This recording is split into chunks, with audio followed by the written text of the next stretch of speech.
সম্মানিত শিক্ষার্থী, বলবিদ্যার আরও একটা ক্লাস নিয়ে আপনাদের মাঝে হাজির হলাম। আমরা আজকে আবারও 2 অধ্যায় থেকে একটা ম্যাথ দেখব।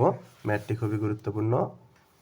এটি হচ্ছে 8-এর যে কেন্দ্রমুখী বলের প্রভাবে I = r⁴n = a⁴n cos n theta, এটা আমরা প্রমাণ করব যে বক্ররেখাতে বর্ণিত হলে বলের প্রকৃতি নির্ণয় করো, অর্থাৎ বলের প্রকৃতি আমাদের নির্ণয় করতে হবে। আর আরেকটা আছে 2 নাম্বার রোমান দিয়ে, এটা হচ্ছে 20 সালে এসেছিল, তো এটা আমরা করব না। 1 নাম্বারটা এবারের জন্য খুবই গুরুত্বপূর্ণ। তো চলুন শুরু করা যাক। এখানে প্রশ্ন তো আমরা দেখলাম, প্রশ্নে এটা দেওয়া ছিল, তো এটা লিখলাম। তার আগে ধরে নেব যে ধরি r = 1/u, তো r এর উপর পাওয়ার n নিলে এই পাশেও n হবে, তো r⁴n u এর উপরে n, কারণ একের উপরে n দিলে একই হয় এবং u⁴n। আচ্ছা, এখন r⁴n = 1/u⁴n, r⁴n = 1/u⁴n, এখানে যা আছে তাই লিখছি।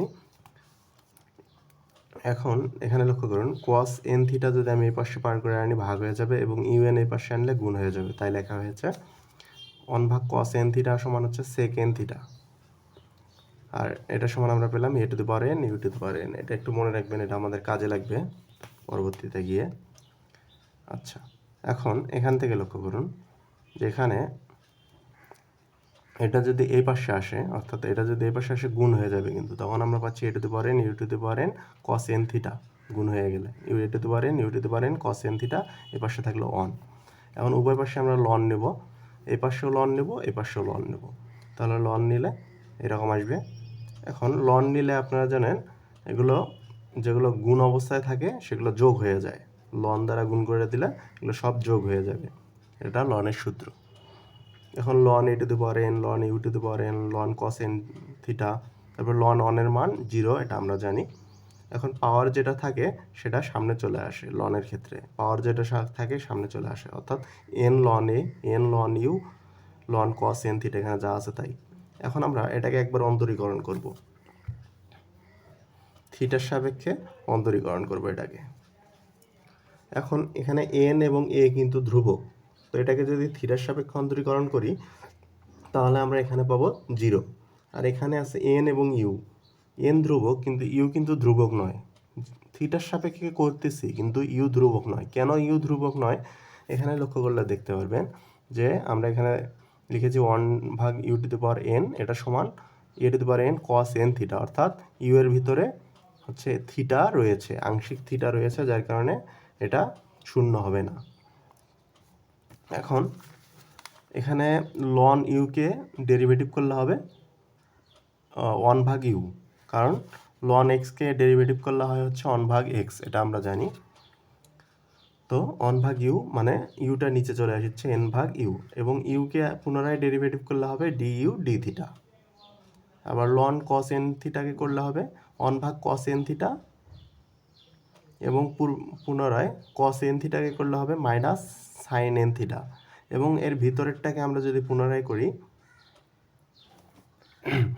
এখানে আবার n থিটাকে করলে ডেরিভেটিভ করলে হবে শুধু n, কারণ থিটার সাথে সাপেক্ষে থিটাকে ডেরিভেটিভ করলে হয় 1, আর অবশিষ্ট থাকে n।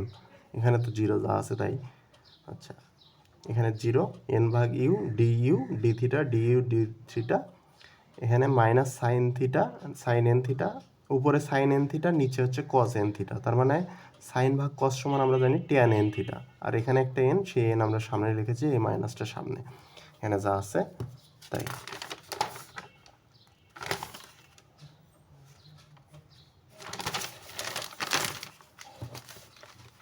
আচ্ছা, এটা এই পাশে মাইনাস ছিল, এই পাশে এসে প্লাস হয়ে গেছে। এখন এই n এবং n ক্যান্সেল হয়ে যাচ্ছে, এখানে থাকতেছে অবশিষ্ট du d থিটা, এই ইউটা এই পাশে এসে গুণ হয়ে গেল, ভাগ ছিল গুণ হয়ে গেল। আচ্ছা, এখন পুনরায় আমরা এটাকে একবার অন্তরীকরণ করব, এটাকে অন্তরীকরণ করলে d² d theta d² d theta square, আর এটাকে ট্যান থিটাকে অন্তরীকরণ করলে হয় কি sec² থিটা না। এখন এখানে ইউ একটা এবং ট্যান n থিটা একটা, কারণ ইউ এর ভিতরেও থিটা রয়েছে, এটা এর আগে আমরা দেখালাম। তাহলে ইউভির সূত্র, যার কারণে ইউ স্থির, ট্যানকে করলে sec² n থিটা, এবং পুনরায় n থিটাকে করলে হবে শুধু n, কারণ থিটাকে করলে 1 থিটার সাপেক্ষে প্লাস। এবার ইউকে ডেরিভেটিভ করলে D U D theta tan N theta স্থির, ট্যান এন থিটা স্থির। এখন এখানে লক্ষ্য করুন D square U D theta square যা আছে তাই, এনটা সামনে নিয়েছি আমরা, U N sec square N theta plus এই ডি ইউ ডি থিটা সমান ডি ইউ ডি থিটা সমান ইউ ট্যান থিটা লেখা যায়। তো ইউ ট্যান থিটা এখানে যা আছে তাই, এগুলো যা আছে তাই লিখছি। এখানে শুধু ট্যান থিটা এবং ট্যান থিটা হয়ে যাবে ট্যান স্কোয়ার এন থিটা। আচ্ছা, এখানে যা আছে তাই, এখানেও যা আছে তাই। ট্যান স্কোয়ার একটা সূত্র আছে ক্লাস 10-এর, যে ট্যান স্কোয়ার থিটা সমান সমান লেখা যায় sec square theta minus 1, class 10-এর সূত্র। তো এখান থেকে আমরা লিখেছি যে sec square N theta minus 1, এখানে ইউ ছিল অবশিষ্ট। পরবর্তী লাইনে আমরা শুধু গুণ করে দিয়েছি U sec square N theta minus U. তারপরে এখানে লক্ষ্য করুন যে এখানে আমরা কমন নিয়েছি কি, দেখুন ইউ এবং সেক স্কোয়ার থিটা এই দুটার মধ্যে কমন যায়। তো ইউ এখানে লিখেছি, সেক স্কোয়ার থিটা এখানে, সেক স্কোয়ার এন থিটা এখানে লিখেছি। তাহলে এখানে U sec square N theta common নিলে থাকে এন, এখানে U sec square N theta common নিলে থাকবে 1, আর এই পাশের যে ইউটা এই পাশে এসে প্লাস হয়ে গেল। এখন এখানে লক্ষ্য করুন সেক এন থিটা, প্রথম যে একটা লাইন ছিল আমি বলেছিলাম, এটা একটু লক্ষ্য করবেন, sec N theta equal to A to the power N U to the power N. এটা এখন কাজে লাগবে যে sec N theta equal to A to the power N U to the power N. এটার উপরে যদি আমরা উভয় পাশে বর্গ করি তাহলে হবে sec square N theta A to the power N U to the power N. এই স্কোয়ার আবার পাওয়ার সাথে এই পাওয়ার গুণ হয়ে যাবে, অর্থাৎ A to the power 2n U to the power 2n। Sec square N থিটার সমান আমরা পাচ্ছি এটা। তো সেক স্কোয়ার এন থিটার পরিবর্তে আমরা এটা বসিয়ে দিলাম, এদিকে যা আছে তাই। এখন উভয় পাশে আমরা এইচ স্কোয়ার ইউ দ্বারা গুণ করব, উভয় পাশেই গুণ করার পরে এই পুরো অংশটা সমান, এই পুরো অংশটা সমান আমরা এফ লিখতে পারি, অর্থাৎ বল।